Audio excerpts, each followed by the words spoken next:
क्या आपको लगता है कि पेंशन का पैसा हमें हवाई यात्रा तक ले जाएगा या सिर्फ घर के बगल वाले पार्क तक? रिसेंटली सरकार ने यूनिफाइड पेंशन स्कीम लॉन्च की है। क्या है ये यूपीएस? क्या pension scheme only for government employees के लिए है? ओल्ड पेंशन स्कीम और न्यू पेंशन स्कीम, क्या डिफरेंस है इनमें, जानेंगे इस वीडियो में। वेलकम टू सक्सेस मंत्रा। आज की इस वीडियो में हम different type of pension schemes के बारे में जानेंगे। नई पेंशन स्कीम को समझने से पहले हम ओपीएस यानी ओल्ड पेंशन स्कीम को जानेंगे। जो भी सरकार गवर्नमेंट एम्प्लॉयज़ को रिटायरमेंट के बाद या सर्विस ख़त्म होने के बाद एक फिक्स्ड मंथली इनकम देती है, वो ओल्ड पेंशन स्कीम थी। मींस अगर आपने अपने फैमिली में सुना हो कि कोई भी गवर्नमेंट एम्प्लॉयज़ है जिससे पेंशन मिल रही थी, तो वो यही ओल्ड पेंशन स्कीम ही थी। इस स्कीम में जो भी आपकी लास्ट मंथली सैलरी थी उसका 50% पेंशन के रूप में फिक्स मिलता था। यह उन्हीं को मिलता था जिन्होंने minimum 10 years of service complete करी हो। एग्जाम्पल, मान लो कोई पर्सन ए है, उसने 25 साल सर्विस करी और उसकी लास्ट बेसिक मंथली सैलरी 50,000 थी, तो उसे पेंशन में 50% ऑफ 50,000 जो कि 25,000 रुपीज़ प्लस डीए मिलता था। यहाँ पे ये जो नई टर्म डीए, जिसे डियरेंस अलाउंस भी बोलते हैं, ये महंगाई भत्ता है। It means based on the inflation government decide करती है कि हाँ, now we need to revise the DA, dearness allowance. तो जो ओल्ड पेंशन स्कीम थी, इसमें यह डीए साल में 2 बार रिवाइज होता था अकॉर्डिंग टू इन्फ्लेशन। यह pension scheme guaranteed income from government थी और इसके एक्सपेंसेस के लिए गवर्नमेंट कोई भी डिडक्शंस एम्प्लॉय की सैलरी में से नहीं करती थी, और यही एक खास बात थी स्कीम की। जैसा हम और बाकी की स्कीम्स में देखते हैं, पीएफ में देखते हैं कि सरकार कुछ कंट्रीब्यूशन करती है और हमारी सैलरी से कुछ अमाउंट डिडक्ट होता है। लेकिन ये जो ओल्ड पेंशन स्कीम थी, इसमें एम्प्लॉयज़ का कोई कंट्रीब्यूशन नहीं था। Total contribution was from the government. पूरा खर्चा सरकार देती थी। रिटायरमेंट के 5 साल बाद भी आपको पेंशन मिलती थी, 10 साल बाद भी मिलती थी, 15 साल बाद भी मिलती थी, and even in case of death उसके डिपेंडेंट फैमिली को वो पेंशन मिलती थी।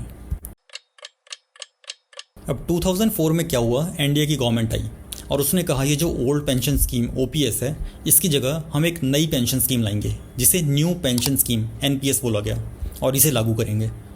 मीन्स अब जो भी एम्प्लॉयज़ 1 अप्रैल 2004 के बाद से जॉब कर रहे हैं, उन्हें पेंशन ओपीएस के अकॉर्डिंग नहीं बल्कि according to the NPS new pension scheme से मिलेगी।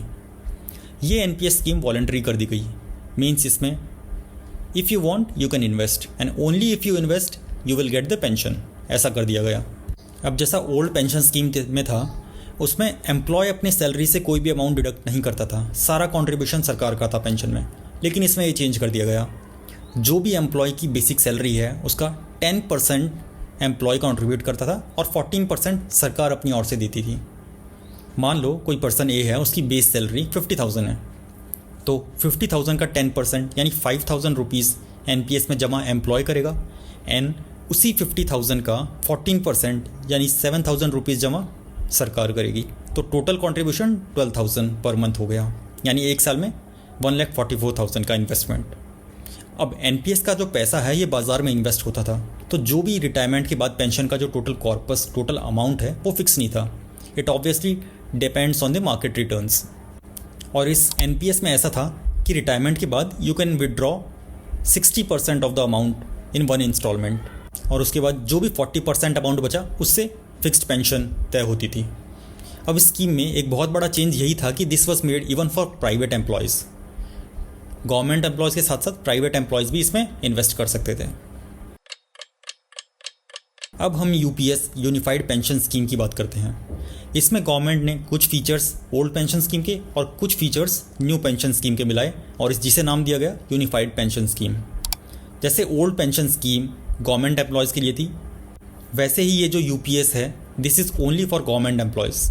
इसका मतलब for private employees still there is an option of NPS भी है अभी, and for government employees they can choose whether they want unified pension scheme और न्यू पेंशन स्कीम।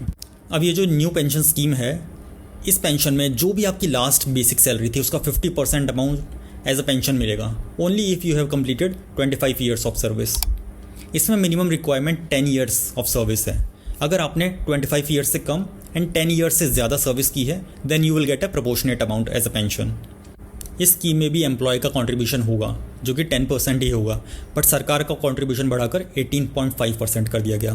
और ये जो स्कीम है ये नेक्स्ट फाइनेंशियल ईयर मींस 1 अप्रैल 2025 से लागू होगी।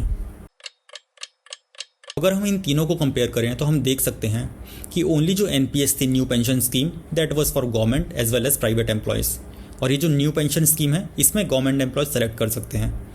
If they want they can choose the older one which is NPS, और if they want they can switch to this unified pension scheme. So I hope video पसंद आया होगा। अगर आपको video पसंद आया तो please like and subscribe Success Mantra for more such updates.